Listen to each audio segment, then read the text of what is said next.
Someone once said, "There's no such thing as bad weather, just bad clothing." That person probably never lived in Minnesota.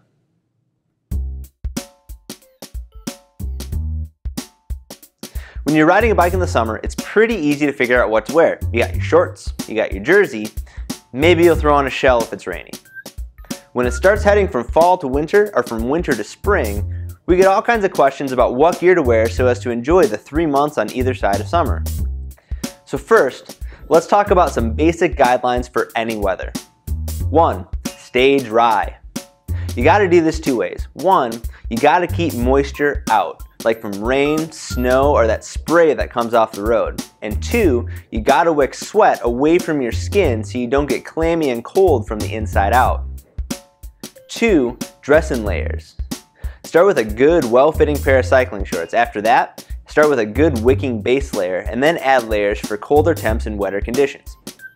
Layering allows you to add or subtract pieces as the conditions change, which helps keep you comfortable. 3, accessorize.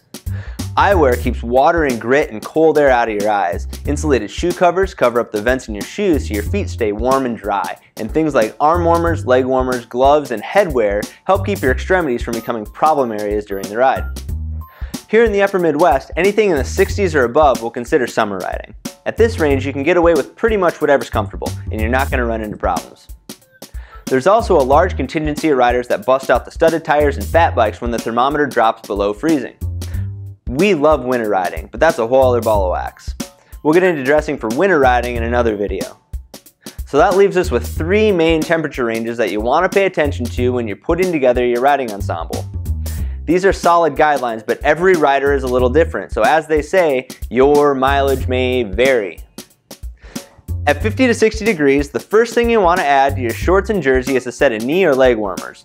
Below 60 degrees, circulation in an exposed knee greatly decreases, which can lead to soreness and stiffness in the short term and increased wear and tear in the long term. Next, gloves. Being that your hands are out front, exposed to wind chill the whole time you're riding, they're the first things to really get cold. If it's dry, go for a pair of windproof full finger gloves. As it gets colder or damp outside, go for wind and waterproof soft shell gloves. Bike helmets are as light and well ventilated as they've ever been. Great in the summer, but it can make for a cold head when the temp drops. At this temperature, a basic cycling cap underneath the helmet tends to be just enough insulation. When the temperatures drop into the 40s, start layering up with an insulating base layer and add tights and a long sleeve jersey, and then a windproof shell like this vest. Finish things off with a skull cap or headband up top under your helmet and insulated gloves and shoe covers to keep your fingers and toes comfortable. Then there are those days when the temp dips into the 30s. If you do it right, some of your best rides can happen here. Start with an insulating base layer, add tights and a long sleeve jersey, then layer up with an insulated soft shell jacket.